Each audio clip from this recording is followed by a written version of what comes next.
ओम मुनित्रयं नमस्कृत्य सुक्तिः परिभाव्य च वैयाकरणसिद्धान्तकौमुदीयं विरच्यते। सर्वेभ्यः श्रोतृभ्यः नमः। अस्माभिः गतपाठे यद्यत् पठितं तद् एकवारं स्मरामः।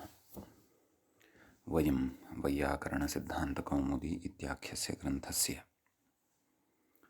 तत्र अजन्तपुल्लिङ्गप्रकरणे भवामः।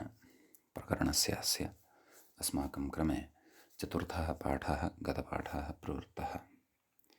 अस्मिन् चतुर्थे पाठे वयं कृत्तथितसमासाश्च इति सूत्रमादाय विमर्शं कृतवन्तः। तस्य च विमर्शः क्रियमाणः वर्तते। तत्र राजपुरुषः इत्यादौ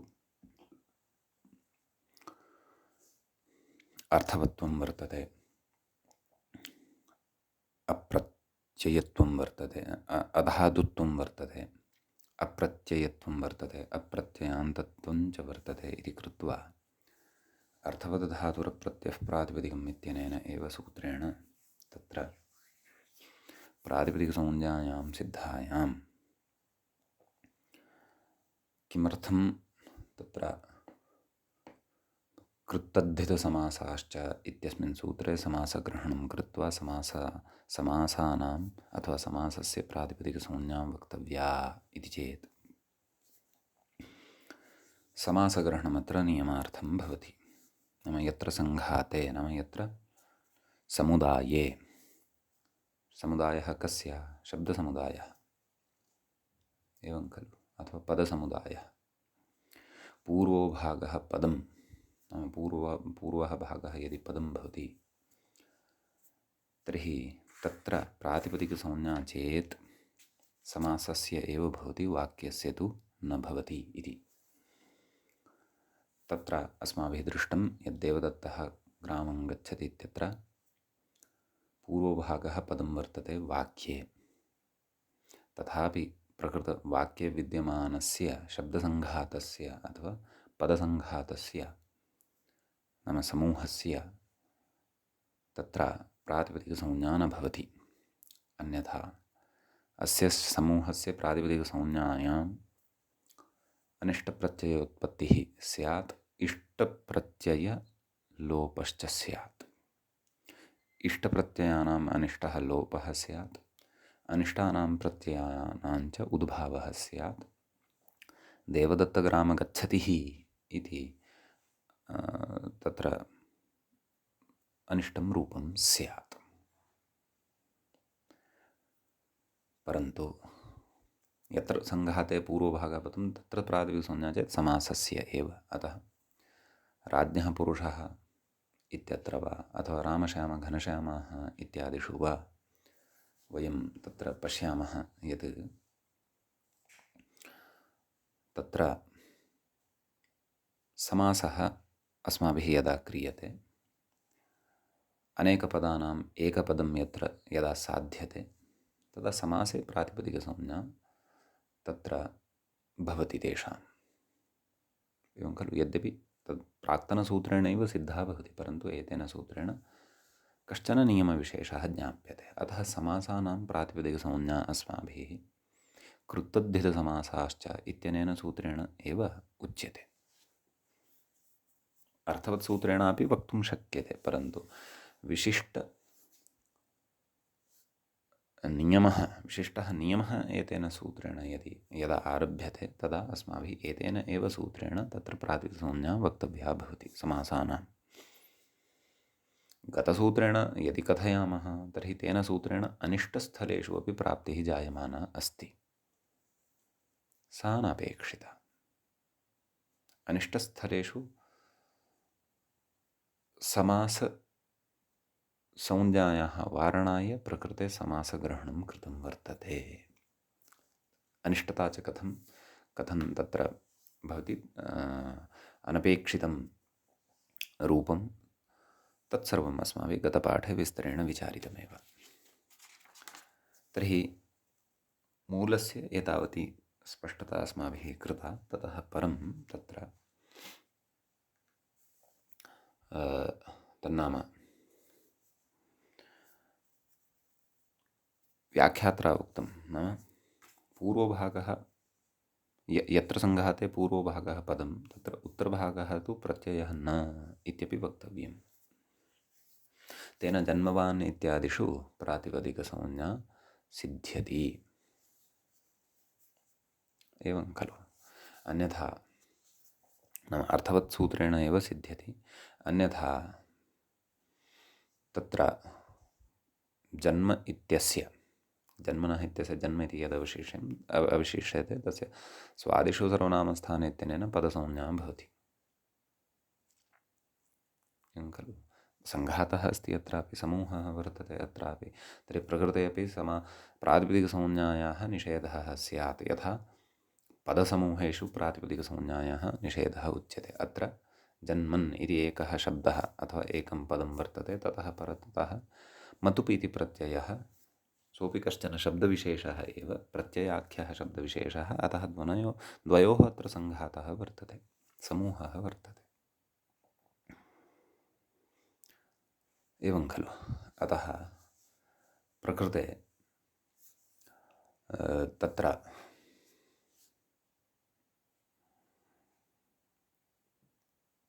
प्रातिपदिकसंज्ञा न प्राप्नोति। अतः उत्तरभागस्तु प्रत्ययः न तस्य चेत् प्रातिपदिकसंज्ञा तर्हि समासे एव भवति। एवं खलु। प्रकृते तु उत्तरभागः प्रत्ययः अस्ति एव, अतः प्रकृते अयं नियमः, उक्तः नियमः न प्रवर्तते। यत्र सङ्घाते पूर्वभागः पदं, प्रकृते उत्तरभागः प्रत्ययः वर्तते इति कृत्वा तत्र नियमस्य प्रवृत्तिः न भवति। अर्थात् अत्र असमासे सत्यपि प्रातिपदिकसंज्ञा अर्थवत् सूत्रेण भवत्येव अस्य सङ्घातस्य। अतः ततः प्रत्युत्पत्तिः भवति जन्मवान् इत्यादीनां रूपाणां सुबन्तत्वं पदत्वं च सिद्ध्यति प्रातिपदिकत्वात् सुपः उत्पत्तेः परम् इति विचारः पठितः। ततः परम् अस्माभिः तत्र विचारः आरब्धः। नाम पूर्वभागः पदमिति यदि न कथयामः तर्हि बहुपटवः इत्यत्र अपि प्रातिपदिकसंज्ञा एव न प्राप्ता स्यात्। तदर्थम् अस्माभिः बहुपटवः इत्यस्य रूपस्य आदौ प्रातिपदिकसंज्ञा तत्र पठिता, क्षन्तव्यं, तस्य रूपसिद्धिः आदौ अस्माभिः तत्र कृता। एवं खलु। तत्र ईषदसमाप्तौ कल्पब्देशे देशीयरः इत्यस्मात् ईषदसमाप्तौ इति इत्यस्य अनुवृत्तौ सत्याम् ईषद् न्यूनार्थे विभाषासु बहुचपुरस्तात्तु इत्यनेन सूत्रेण पटु इति प्रथमान्तात्, तत्रापि प्रथमा बहुवचनान्तात् सुबन्तादेव तद्धितोत्पत्तिः भवति इति वयम् अग्रे पठिष्यामः। अथवा प्राक्तनः भवतां कश्चन तत्र परिचयः स्यादपि, न स्यात् तर्हि श्रोतव्यम्। तर्हि प्रथमान्तात् पूर्वमेव बहुच् प्रत्ययः प्रकृते भवति। तर्हि बहुच् प्रत्यये कृते कथयति अर्थवत् इति प्रातिपदिकत्वात् तदवयव जसः लुकि, नाम तद्धितान्तानाम् अथवा तद्धितानाम् अपि तत्र प्रातिपदिकत्वात् जसः लुक् खलु भवति। एवं किल। अतः जसः लुकि सति नाम केन स्वधातु प्रातिपदिकयोः इत्यनेन लुक् भवति। जसः लुक् कुतः अपेक्षितः? यतः तद्धितेन बहुचा भाव्यं यदि प्रत्ययेन तर्हि सुबन्तत्वम् अपेक्षितं कस्यचित् शब्दस्य। तत्र अग्रे तद्धितेषु नियमविशेषः अस्माभिः ज्ञास्यते। सुबन्तादेव तद्धितोत्पत्तिः, प्रकृते सुबन्तस्य एव तद्धितोत्पत्तिः इति वक्तव्यं। कुतः? यतः प्रकृते सुबन्तात् परतः तद्धितोत्पत्तिः नास्ति, सुबन्तात् पूर्वं तद्धितोत्पत्तिः वर्तते। एवं खलु। तर्हि तत्र उक्तं चितः सप्रकृतेर्बह्वकजर्थम् इति एकं सूत्रं वचनम् अग्रे स्वरप्रकरणे अस्माभिः पठिष्यते। स्वरप्रकरणे एव प्रायः इति स्मरामि। आम्, स्वरप्रकरणशेषाः केचन वक्ष्यन्ते, तत्र इदं वक्ष्यते अन्ते, ग्रन्थान्ते। तस्य च अर्थः अपि अस्माभिः दृष्टः। तस्य पुनस्स्मारणम् अत्र अपेक्षितं। यदि अस्माभिः गतपाठे आरब्धेन विचारेण सह मेलनीयम् अस्ति। तर्हि किं तेन उच्यते? चिति प्रत्यये सति, नाम चित् प्रत्यये सति प्रकृते बहुचिति चित् प्रत्ययः वर्तते खलु। प्रकृतिप्रत्ययसमुदायान्तस्य प्रकृतिप्रत्ययोः कः समुदायः वर्तते? प्रत्ययः कः? बहुच्। प्रकृतिः का? पटु। एवं खलु। तर्हि बहु पटु। प्रकृतिविशेषः एषः यत् प्रकृतिः पूर्वं नास्ति, प्रकृतिः अनन्तरम् अस्ति, प्रत्ययः पूर्वम् अस्ति, विशेषविधानसामर्थ्यात्। विभाषासुपो बहुच पुरस्तात् इति वचनात्। एवं खलु। अतः तत्र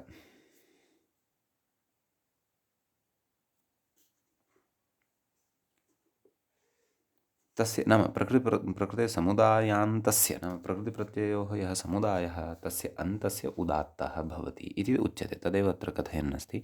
चितः कुतः एतद् मया सूक्ष्मतया उक्तं? यतोहि अस्य सूत्रस्य अर्थावगमनं किञ्चित् यदि न कुर्मः तर्हि प्रकृते यः विचारः आरब्धः अस्ति तस्य पूर्णतया स्पष्टता न भवति।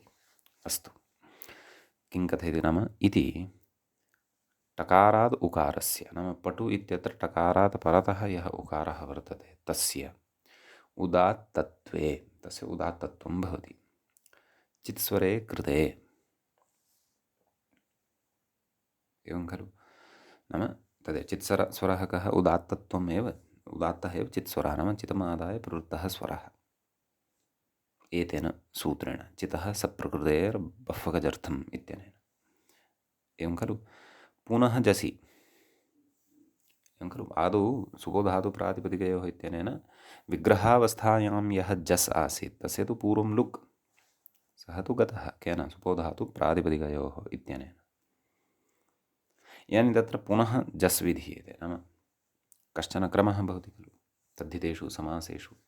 पूर्वम् एकवारं सुपः सुवां श्रवणं विग्रहे, अलौकिकविग्रहे भवति, ततः परं निष्पन्नं यद् रूपं भवति तस्मात् निष्पन्नाद् रूपात् पुनः तद् प्रत्ययोत्पत्तिः भवति। अतः प्रकृते पुनः जसि, नाम जस् प्रत्ययः विधीयते बहुपटु इत्यस्मात् शब्दात्।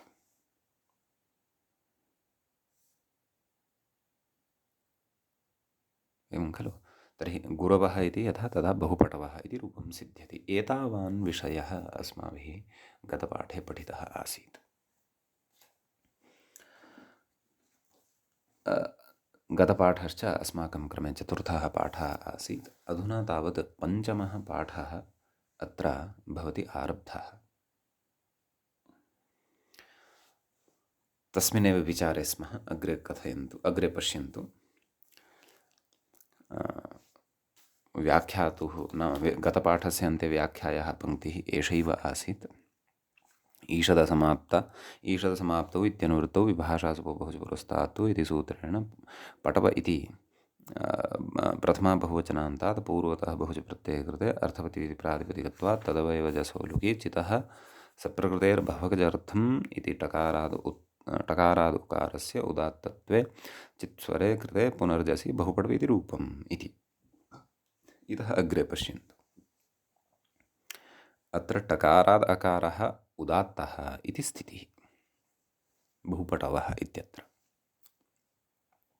अग्रे उच्यते जसन्तात् पूर्वतः बहुच् प्रत्यये।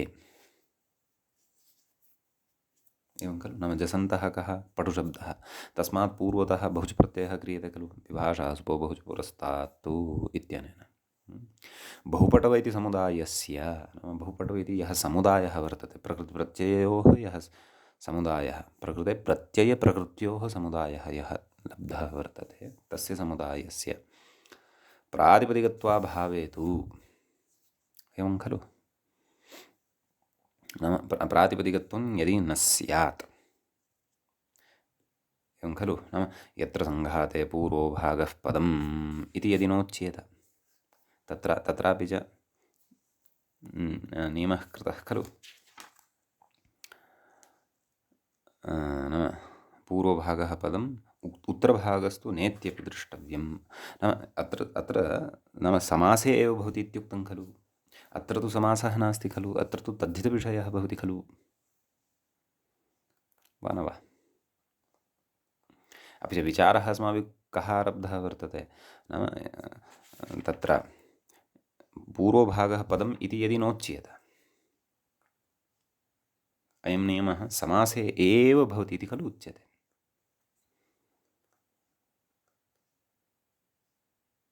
वा न वा? तर्हि प्रकृते तद्वचनं यदि नोच्येत तर्हि प्रकृते अपि तत्र प्रातिपदिकसंज्ञायाः प्राप्तिः न स्यात् इत्येव खलु उच्यमानं वर्तते। तर्हि तत्र बहुपटव इति नाम अयं यः समुदायः अस्ति तस्य प्रातिपदिकत्वं न भवति, तस्य प्रातिपदिकत्वाभावे जसन्तरं नोत्पद्येत इति उच्यते। नाम जस् प्रत्ययः यः अपेक्षितः तस्य उत्पत्तिः न स्यात्, एवं खलु। न च इष्टापत्तिः, नाम इष्टस्य आपत्तिः, इष्टस्य प्राप्तिः न स्यात्। बहुपटवः इति रूपं खलु अपेक्षितं। टकारात् परतः अकारः यः वर्तते, नाम यद्यपि ततः पूर्वं बहुपटु इति मूलावस्थायां, नाम शब्दस्य मूलावस्थायां टकारात् परतः उकारः तत्र भवति उदात्तसंज्ञकः, एवं खलु। यदा जस् प्रत्ययः आगच्छति तस्य अस् इति क्रियते, तर्हि बहुपटु अस् इत्यवस्थायां टु इत्यत्र विद्यमानः उकारः तस्य गुणः भवति, ह्रस्वस्य गुणः अग्रे पठिष्यते। तर्हि बहुपटो अस् इति स्थितिः भवति। बहुपटो अस् इत्यवस्थायाम् ओकारस्य स्थाने अवादेशः भवति। बहुपट् अव् अस् बहुपटवस् सुसस्य रुत्वे विसर्गे सति बहुपटवस्, नाम यः उकारः आसीत् सः इदानीं गुणादिकं गुणम् अवादेशञ्च विधाय अकाररूपेण श्रूयमाणः वर्तते तत्र। अतः स उकारे यः विद्यमानः उदात्तधर्मः, सः उदात्तधर्मः अधुना अकारे प्रविष्टः। समीचीनं। यतः उकारस्यैव स्थाने तत्र अकारः कृतः वर्तते इति, एवं खलु। तर्हि किं पश्यन्तु, अग्रे पश्यामः। जसन्तात् पूर्वतः बहुच प्रत्यये बहुपटव इति समुदायस्य प्रातिपदिकत्वाभावे तु, नाम प्रातिपदिकत्वं यदि नोच्येत तर्हि तु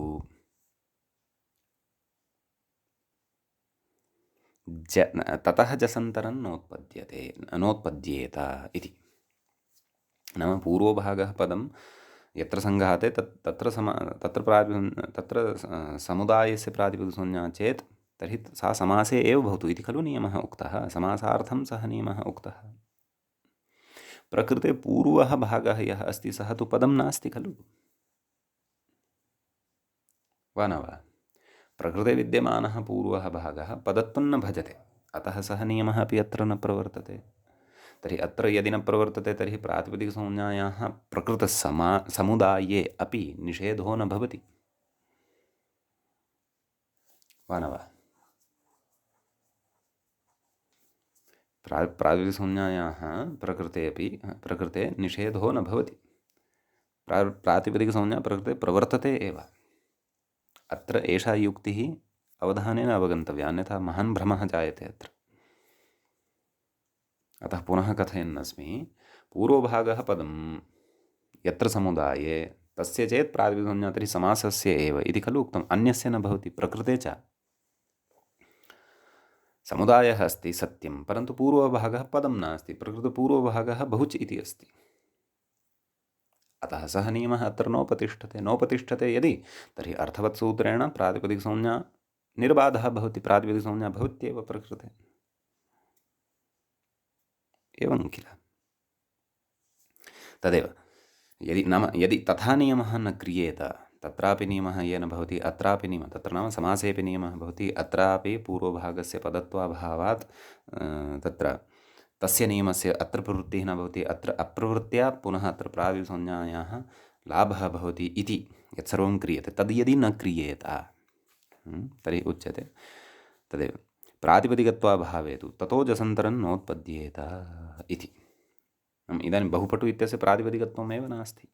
प्रातिपदिकत्वं नास्ति तर्हि जस् प्रत्ययः नाम समस्तात् नाम निष्पन्नात् तद्धितान्तात्, अथवा अत्र तु तद्धितादिः वर्तते, तस्मात् तद्धितादेः तत्र जस् प्रत्ययः नोत्पद्येत। कुतः? प्रातिपदिकसंज्ञायाः अभावे सति। न च इष्टापत्तिः नाम इष्टस्य आपत्तिः नाम इष्टस्य प्राप्तिः अपि न स्यात्।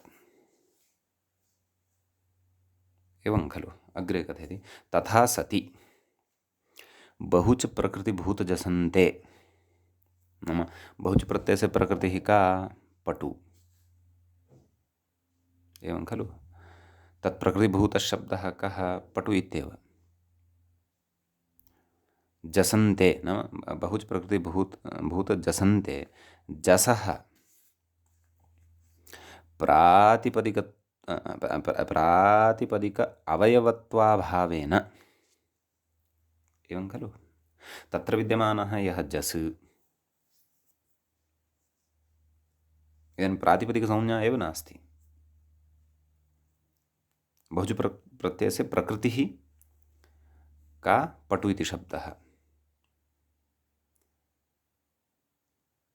एवं खलु। तस्य अन्ते जस् इति खलु। यस्य सुबोधातु प्रातिपदिकयोः इत्यनेन लुक् कृतः।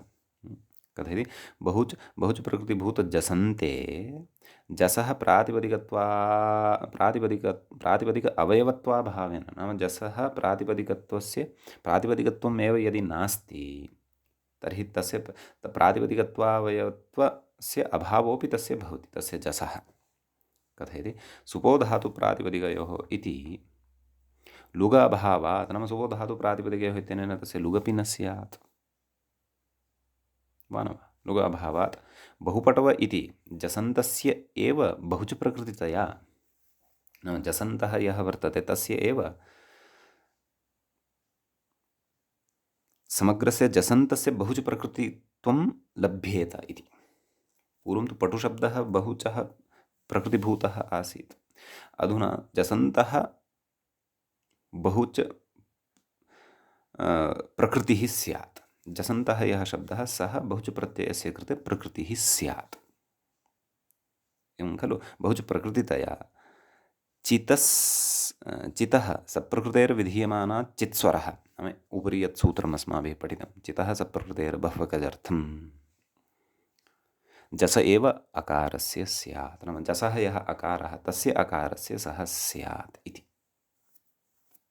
एवं खलु। तस्य नाम जसः अकारस्य तु उदात्तत्वं नापेक्षितं प्रकृतेः।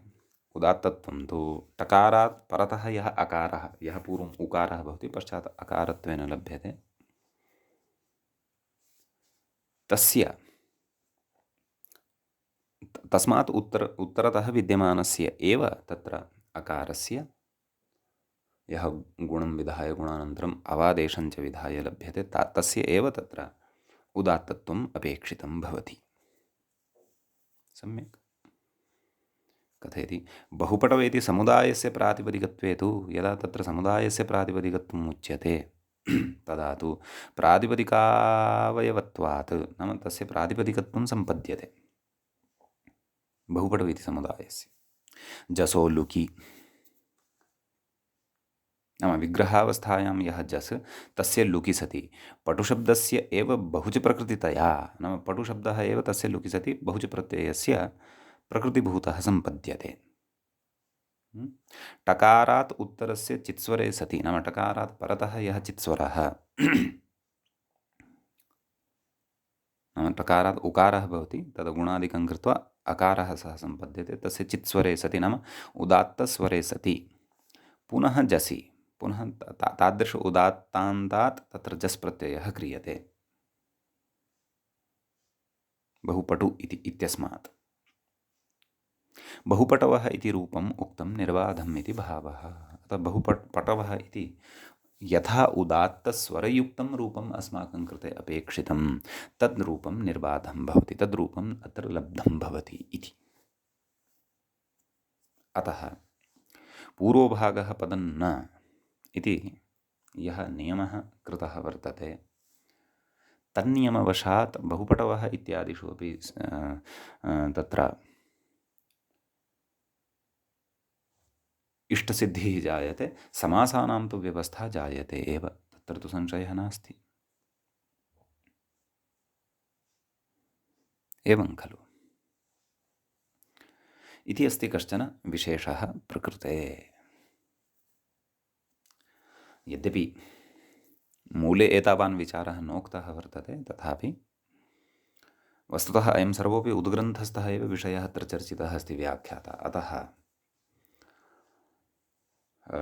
पुनः पुनः चिन्तनेन यदि भवन्तः अत्र बुद्धिं करिष्यन्ति तर्हि बुद्धौ निश्चयेन प्रविशेत् अयं विचारः।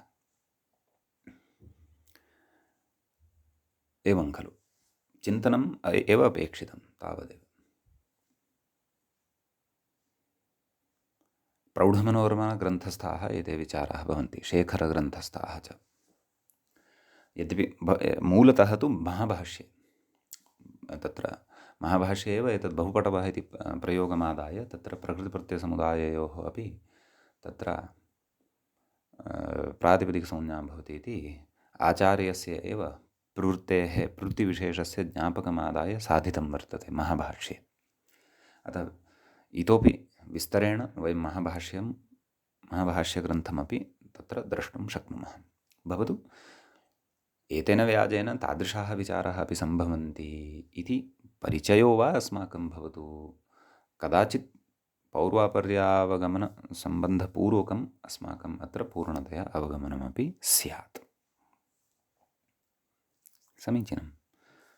इदानीम् अग्रे कथयति व्याख्याता किं नियमस्य फलमाह। यद्यपि तत्र नाम यः नियमः कृतः, नाम यत्र सङ्घाते पूर्वभागः पदं तस्य प्रातिपदिकसंज्ञा चेत् भवति तर्हि समासस्य एव इति यः नियमः उक्तः, तेन किं, तेन उक्तं खलु, तेन वाक्यस्य न। तद् यद्यपि सरलतया पूर्वं भवतां पुरतः मया उपस्थापितमेव, भवन्तः स्मरेयुः। देवदत्तः ग्रामं गच्छति इत्यत्र इति यद्वाक्यं वर्तते, समासभिन्नम् इदं वाक्यं भवति, अत्र समासो नास्ति। तर्हि प्रकृते देवदत्तः ग्रामं गच्छति इत्यत्र समग्रस्यापि वाक्यस्य प्रातिपदिकसंज्ञा स्यात्। यदि एवं नियमः न स्यात् तदा सुबोधातुप्रातिपदिकयोः इत्यस्य तत्रापि प्राप्तिः स्यात्। कुतः? प्रातिपदिकत्वं खलु सिद्धं वा न वा? यतः तत्र प्रातिपदिकसंज्ञायां सुपां लुकि सति देवदत्तग्राम गच्छतिः, पुनः देवदत्तग्राम गच्छति इति मूलशब्दः, मूलप्रातिपदिकं सिद्धं स्यात्। ततः सूतपुत्तौ सत्यां देवदत्तग्राम गच्छतिः इति अनिष्टः प्रयोगः स्यात्। तद् न भवेत् इति तदर्थं तत्र समासग्रहणेन अयं नियमः सूत्रकारेण ज्ञाप्यते। व्याख्याता कथयन् अस्ति, उक्तनियमेन इत्यर्थः। मूले उक्तं खलु तेन वाक्यस्य न, नाम तेन केन, नाम यः नियमः उक्तः तेन नियमेन। कथयति, अन्यथा देवदत्त गाम् अभ्याजशुक्लान् दण्डेन इति किञ्चन वाक्यं मया सरलं वाक्यं भवतां कृते स्वीकृतं पूर्वं। देवदत्तः ग्रामं गच्छति, यत्किमपि वाक्यं स्वीकर्तुं शक्नुमः। अत्र देवदत्त इत्यत्र मम पुस्तके सम्बोधनान्तं दृश्यते, भवतां पुस्तके न ज्ञायते। सम्बोधने एव स्यात्, यतः अभ्याज इति आङ् उपसर्गपूर्वकात् तत्र अजगतौ इति धातोः क्रियापदं दृश्यते तत्र। देवदत्त गाम् अभ्याज शुक्लान् दण्डेन, नाम शुक्ला या गौः वर्तते तां दण्डेन अभ्याज, नाम तस्याः गतिं कारय, मार्गे चालय, समीचीनं स्थलं प्रापय वा इति वाक्यस्य अर्थः। अस्तु, अर्थः इतोपि विशिष्टः भवितुम् अर्हति। अर्थस्य चिन्तनं पश्चात् यदा अत्र विद्यमानस्य क्रियापदस्य अपि च शब्दानाम् अग्रिमप्रकरणेषु पूर्णतया अर्थः ज्ञास्यते। दण्डेन इत्यत्र तृतीया कथं, शुक्लां गाम् इत्यत्र द्वितीया कथम् इतोपि विशेषाः अत्र ज्ञास्यन्ते, तत्र अर्थस्फोरणम् इतोपि स्फुटं भविष्यति भवतां। परन्तु इदं वाक्यं सद्यः तादृशमेव चिन्तयन्तु, यादृशं वाक्यं मया भवतां तत्र सौकर्यार्थं देवदत्तः ग्रामं गच्छति इति स्वीकृतम्। एवं खलु? तर्हि तत्र कथयन्ति नाम अन्यथा देवदत्तगाम् अभ्याज शुक्लां दण्डेन इत्यादि वाक्यस्यापि नाम इति इदं यद् वाक्यं वर्तते तस्य वाक्यस्यापि प्रातिपदिकत्वापत्तौ नाम प्रातिपदिकत्वस्य आपत्तौ नाम प्राप्तौ सुब् लुक् स्यात्। नाम अत्र विद्यमानः ये सुपः तेषां लुक् स्यात्। क्व सुप् अस्ति? देवदत्त इत्यत्र तु यद्यपि सुप् नास्ति एव, तस्य प्रकारान्तरेण लुक् भवति। गाम् इत्यत्र अस्ति अम्, तस्य लोपः स्यात्। गो इति मूलप्रातिपदिकमेव स्यात्। शुक्लाम् इत्यत्र विद्यमानस्य लुक् स्यात्। दण्डेन इत्यत्र विद्यमानस्य लुक् स्यात्। कथं तर्हि स्यात् इदं? देवदत्त गवाभ्याजशुक्लादण्ड इति एकमेव प्रातिपदिकं निर्मितं स्यात्। ततः सुबुत्पत्तिः स्यात्। देवदत्त गवाभ्याज नाम गोशब्दस्य अवादेशं कृतवान् अहम् अवङ्स्फोटायनस्य इत्यनेन अवङादेशं। देवदत्त गवाभ्याज शुक्लादण्डः इति अनिष्टः प्रयोगः स्यात्। कथयति अग्रे पश्यन्तु। न च वाक्यस्य प्रत्ययान्तत्वादेव न प्रातिपदिकत्वम् इति वाच्यम् इति। वाक्यं यद् वर्तते तस्य प्रत्ययान्तत्वम् अस्ति खलु। इदं वाक्यं वा भवतु अथवा यद् मया वाक्यं स्वीकृतं देवदत्तः ग्रामं गच्छति तद्वा भवतु, प्रत्ययान्तत्वादेव नाम प्रत्ययान्तत्वं वर्तते खलु। तत्र तिप् वर्तते प्रकृते च, नाम मदीये वाक्ये तिप् अस्ति, अत्र च टा इति अस्ति, दण्डेन टा। अतः तत्र प्रत्ययान्तस्य प्रातिपदिकत्वं न भवति इति पूर्वमुक्तं खलु।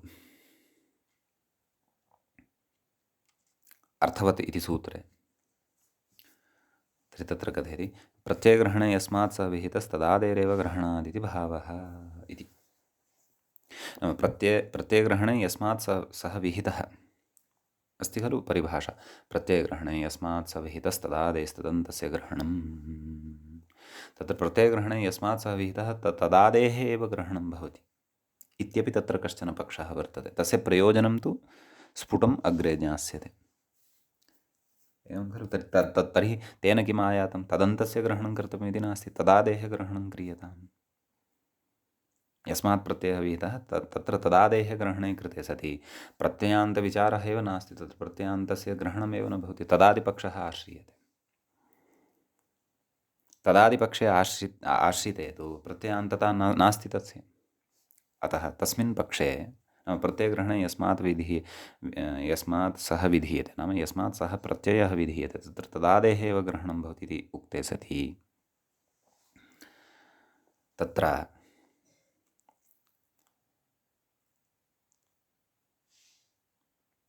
अस्य प्रातिपदिकत्वं निर्बाधं भवति, प्रातिपदिकत्वं प्राप्नोति एव। अतः तद्वारणाय प्रकृते समासग्रहणं कर्तव्यं। यत्र सङ्घाते नाम समूहे पूर्वभागः पदम् उत्तरभागस्तु प्रत्ययः न तस्य चेत् प्रातिपदिकसंज्ञा, तर्हि समासस्य एव भवतु। नाम तादृशस्य समुदायस्य चेत् प्रातिपदिकसंज्ञा, तर्हि समासस्य एव भवतु, वाक्यस्य न इति नियमः क्रियते।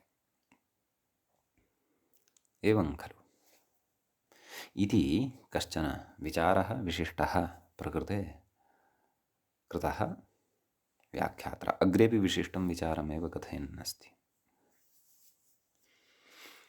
किं कथयति? कृत्तद्धितसमासाश्च इति चकारः अनुक्तसमुच्चयार्थः। थकारस्य उपरि रेफः स्थापनीयः, न दृश्यते मम ग्रन्थे, भवतां ग्रन्थे स्यात् कदाचित्, भवतु। नाम अत्र चकारः अनुक्तसमुच्चयार्थः वर्तते। अनुक्तसमुच्चयार्थः नाम कोऽर्थः? नाम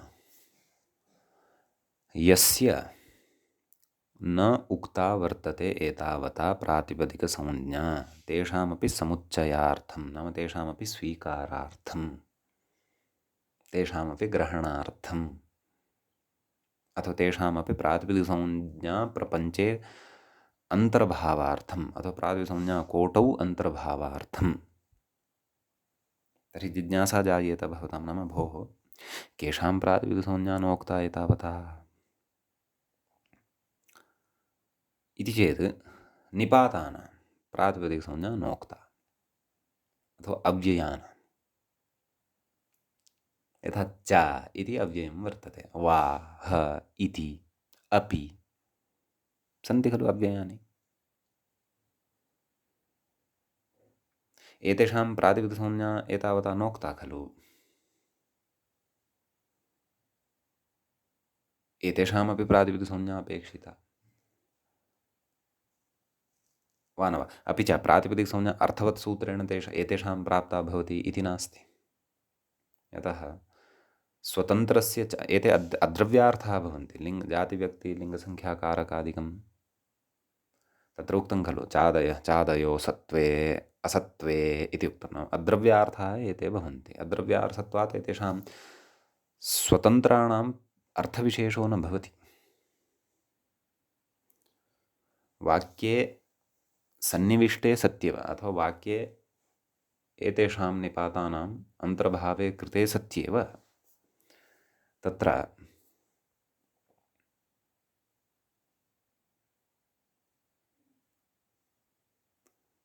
एतेषाम् अर्थः भवति। स्वातन्त्र्येण एतेषां स्वकीयः अर्थः तथा नास्ति। नाम अर्थः सामान्येन उच्यते, चार्थाः एते सन्ति, समुच्चयः, अन्वाचयः, इतरेतरयोगः, समाहारः इत्यादयः, एवमेव तत्तद्निपातस्य अर्थः उच्यते। परन्तु केवलः सः एव उपयुज्यते यदि तस्य केवलस्य अर्थविशेषः नास्ति। एवं खलु। अतः प्रातिपदिकसंज्ञा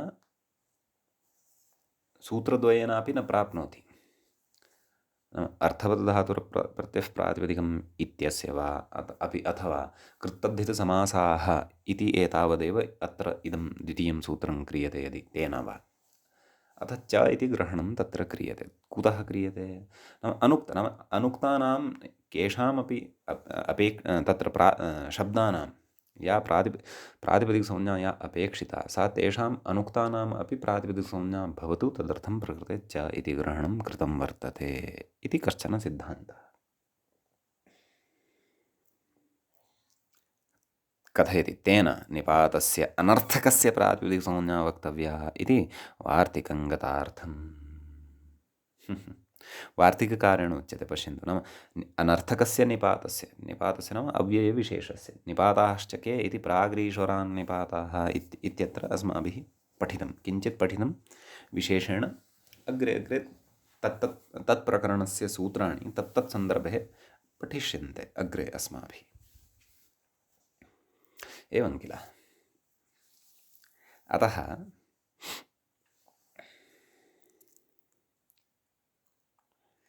तेन वार्तिकेन यदुच्यते, नाम अनर्थकः यः निपातः तस्य प्रातिपदिकसंज्ञा वक्तव्या। अतः एव च वा इत्यादीनां प्रातिपदिकसंज्ञा भवति। प्रातिपदिकत्वात् सुबुत्पत्तिः भवति। च इत्यस्मात् सुबुत्पत्तिः भवति। सुबुत्पत्तेः परं तस्य अव्ययादाप्सुपः इत्यनेन लुक् भवति। तर्हि यदा तस्य लोपः एव कर्तव्यः तर्हि उत्पत्तिः अपि कुतः इति प्रश्नः जायेत। इति चेत् लुप्तं प्रत्ययं प्रत्ययलक्षणत्वेन समाश्रित्य च इत्यादीनामपि पदत्वं यथा स्यात्, तदर्थं तत्र सुबुत्पत्तिः अपेक्षिता। एवं किल।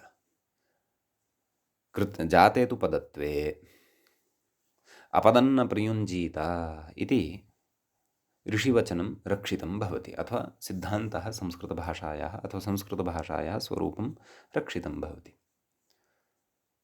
संस्कृतभाषायां विशिष्य नियमः अपदस्य प्रयोगः न कर्तव्यः, पदस्य एव प्रयोगः कर्तव्यः। एवं किल। अतः अपदत्वदोषः अत्र नोपस्थितः स्यात् इति एतदर्थं प्रकृते।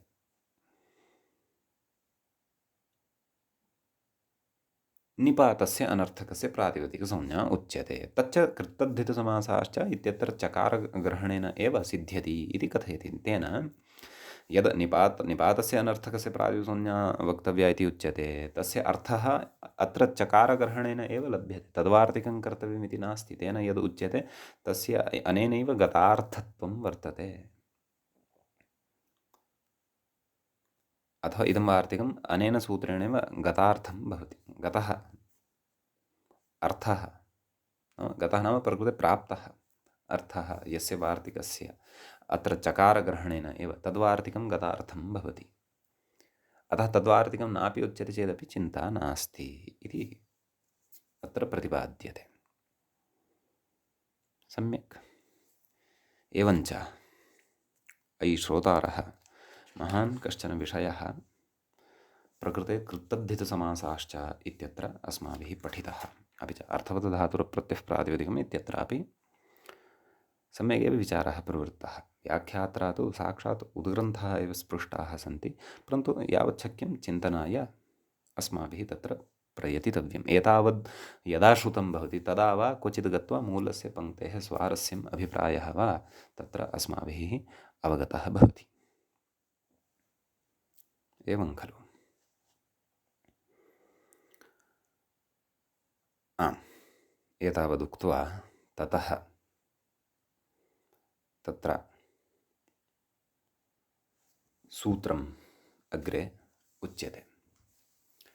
इदानीम् अग्रिमं सूत्रं वयं प्रविशन्तः स्मः।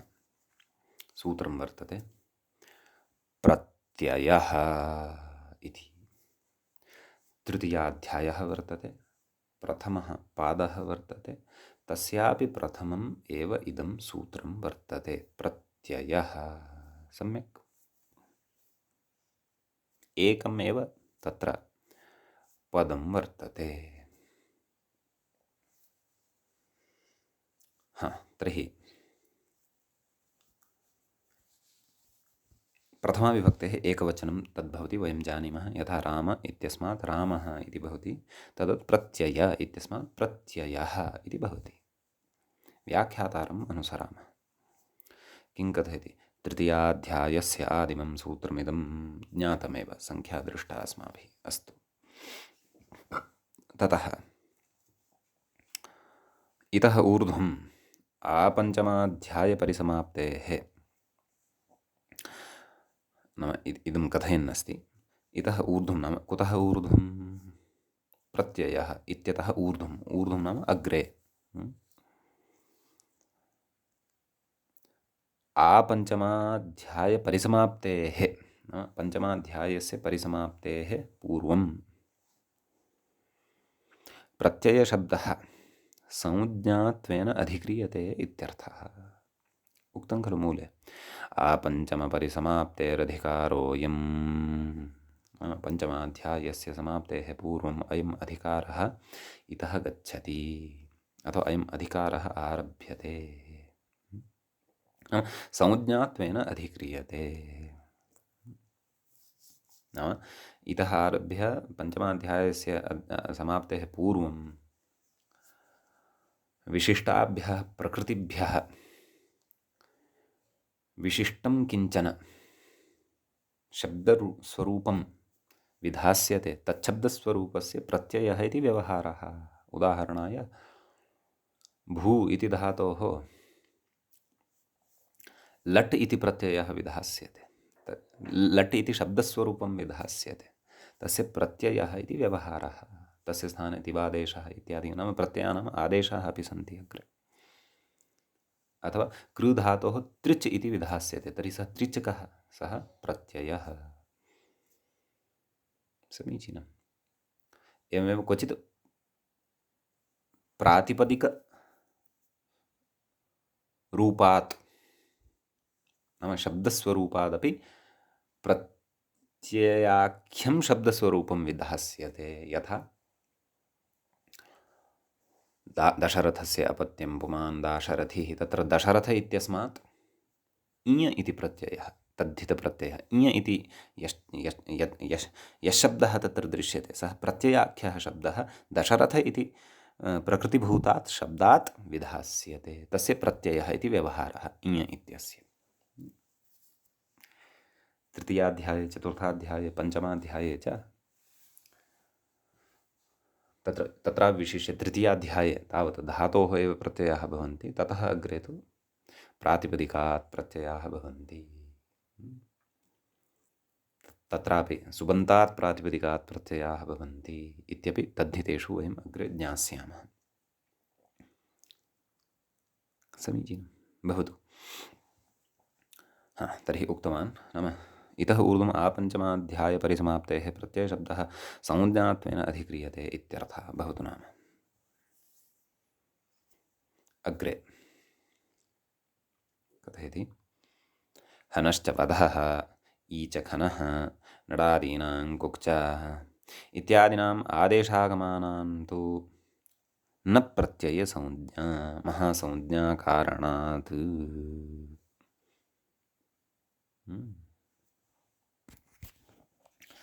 नाम अभिप्रायः कः? नाम ये आदेशाः भवन्ति तेषां प्रत्ययानां स्थाने कश्चन आदेशः यः वर्तते तेषां तत्र आदेशानाम् अथवा आगमाः ये उक्ताः भवन्ति यदि तेषां तु प्रत्ययः इति व्यवहारः न। तत्र हनश्च वधः इति कथयति, तस्य कः अर्थः?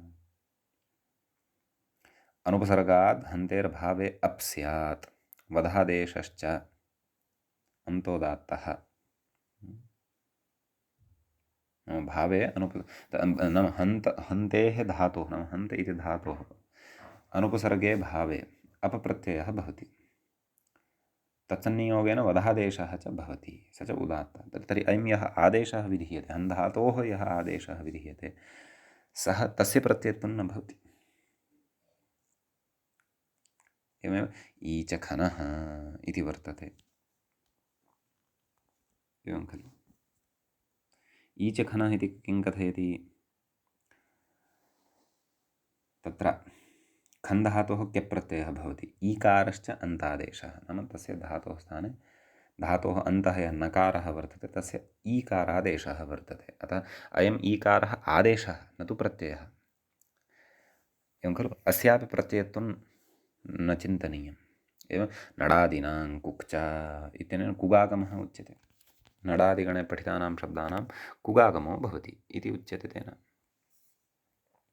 अयम् आगमः, अस्यापि प्रत्ययत्वं न भवति। कुतः? तदेव कारणं कथयति। इत्यादि आगमानाम् आदेशानां तु न प्रत्ययसंज्ञा महासंज्ञा कारणात्, नाम महती काचित् संज्ञा कृता वर्तते, प्रत्ययः, एवं खलु। नाम अन्यथा लघुसंज्ञां काञ्चन करोति स्म, टि घ घु एवं रीत्या लघुलघुसंज्ञाः करोति खलु सूत्रकारः, तद्वदेव लघुलघुसंज्ञाः करोति स्म अन्यथा, परन्तु तथा न कृतवान्। प्रत्ययः इति दीर्घां संज्ञां कृतवान्। तद्दीर्घसंज्ञाकरणसामर्थ्यादेव तत्र आदेशाः ये सन्ति, धात्वादेशाः वा अन्यविध आदेशाः वा, तेषां प्रातिपदिकसंज्ञानाम् अपि च आगमानां क्षन्तव्यः, तेषां प्रत्यय इति संज्ञा न, आगमानां च प्रत्यय इति संज्ञा न। आदेशागमातिरिक्तः आदेशागमातिरिक्तं यद्विधानं प्रकृतेः विहितं भवति तस्य प्रत्ययः इति व्यवहारः कर्तव्यः इति अत्र कश्चन सिद्धान्तः अयमपि उच्यते, एवं खलु। लघुसंज्ञा न कृता, दीर्घा संज्ञा कृता, अतः महासंज्ञा इति व्यवहारः उच्यते। महती एव संज्ञा एषा कृता। तर्हि महत्याः संज्ञायाः करणे सूत्रकारस्य प्रयोजनं भवति किमपि, एवमेव व्यर्थमेव सः महतीं संज्ञां न करोति। यथा सर्वनाम, सम्प्रसारणम् इत्यादयः संज्ञा, आम्रेडितम् इत्यादयः संज्ञाः महासंज्ञाः याः कृताः वर्तन्ते, तत्र सूत्रकारस्य काचित् विवक्षा भवति, किमपि तेन विवक्षितं भवति। अत्रापि अयं सिद्धान्तः तेन विवक्षितः वर्तते। आदेशानाम् आगमानां च प्रत्ययः इति व्यवहारः न, तदतिरिक्तानामेव प्रकृतेः विहितानां प्रत्ययः इति व्यवहारः कार्यः इति उच्यते। समीचीनम् इति अयं कश्चन विशेषः तत्र प्रत्ययः इति सूत्र सम्बद्धः। कुतः अयम् अधिकारः अत्र उच्यमानः वर्तते? यतः अग्रे वयम् इदानीं प्रत्ययविधानं पठिष्यामः अचिरेण। नाम अजन्तपुल्लिङ्गप्रकरणे अथवा षड्लिङ्गप्रकरणे अस्मिन् आधारभूताः विषयाः अस्माकं कृते बोध्यमानाः वर्तन्ते ग्रन्थकारेण। बेसिक् यद् वदामः एतत् सर्वमपि कस्य प्रातिपदिकसंज्ञा भवति इति जागरूकतया अवगन्तव्यम्। नाम शब्दस्वरूपाणां सिद्धेः क्रमः यद्यपि आरब्धः वर्तते, परन्तु साक्षात् सिद्धेः आरम्भात् पूर्वम् आधारभूतम् इदं यद् उच्यमानं वर्तते तन्न केवलम् अस्य एव प्रकरणस्य आधारभूतम्, उत्तरोत्तरं पठिष्यमाणानां सर्वेषामपि प्रकरणानाम् आधारभूतमिदं भवति। एवं खलु? अस्तु, तर्हि अग्रिमं सूत्रम् अधुना प्रविशामः। अग्रिमं सूत्रं भवत्येवं परश्च साक्षात् प्रत्ययः इति सूत्रसमनन्तरमेव इदं सूत्रम् अस्माकं भवति। तत्र द्वे पदे स्तः। परः इत्येकं पदं, च इति पदान्तरं। सम्यक्। तत्र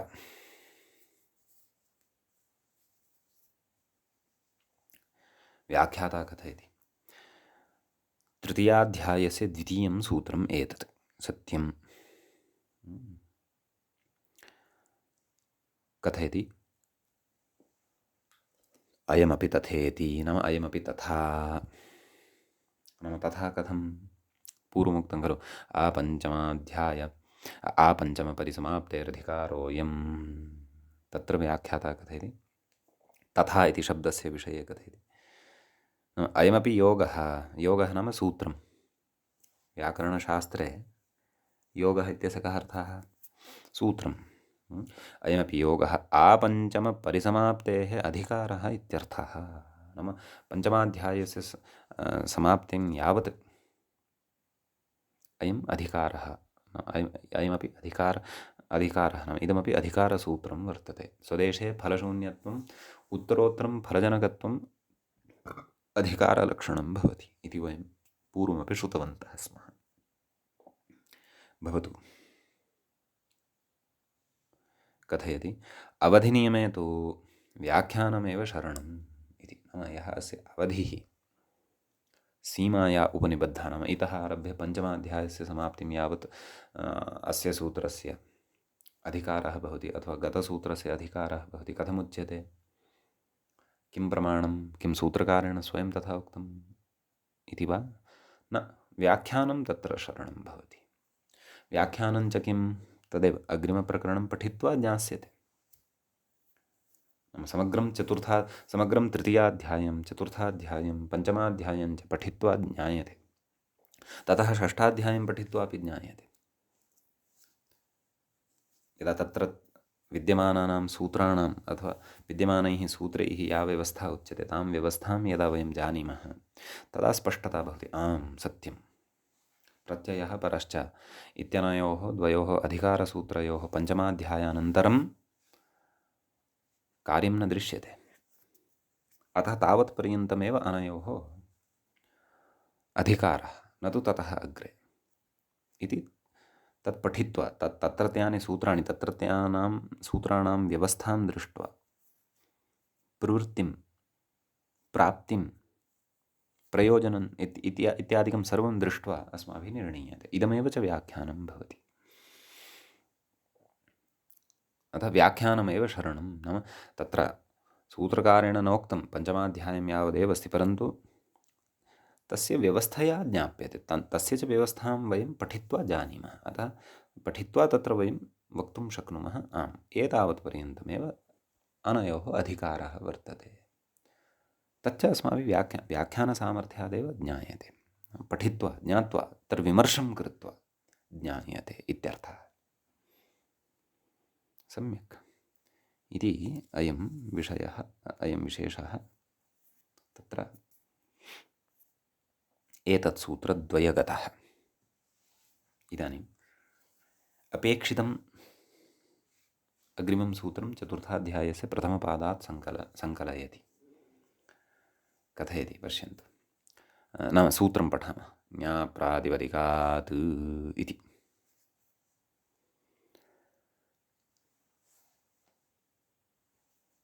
चतुर्थाध्यायस्य प्रथमपादस्य प्रथमं सूत्रं साक्षात् दृश्यमानं वर्तते, तदेव व्याख्याता अपि कथयन्नस्ति।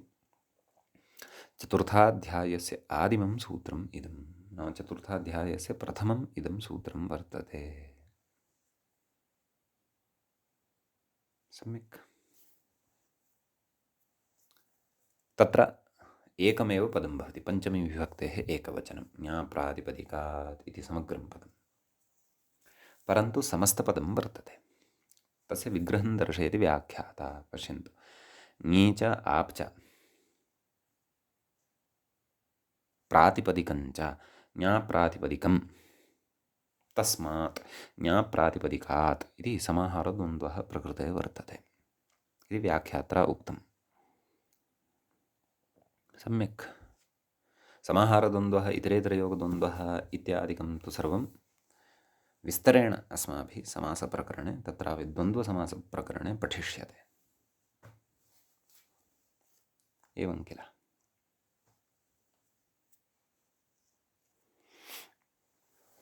अतः तत्र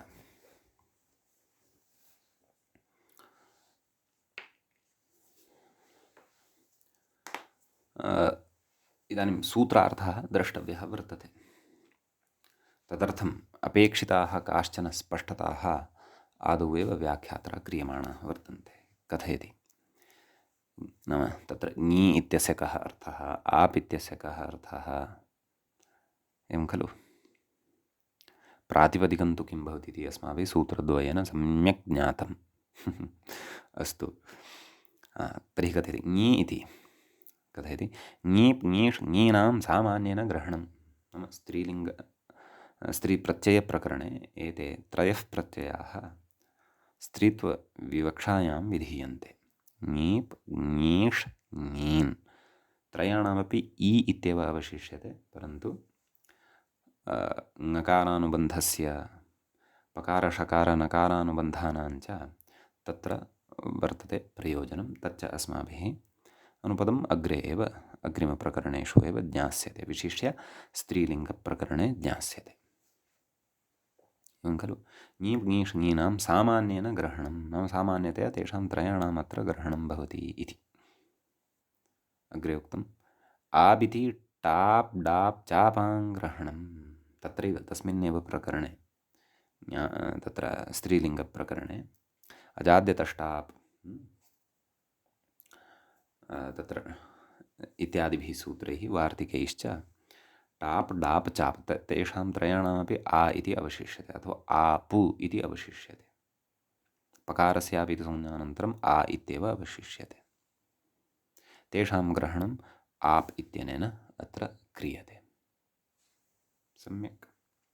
अग्रे कथयति, प्रत्ययग्रहणपरिभाषया तदन्तग्रहणं, नाम प्रत्ययग्रहणे यस्मात् स विहितः तदादेस्तदन्तस्य ग्रहणं।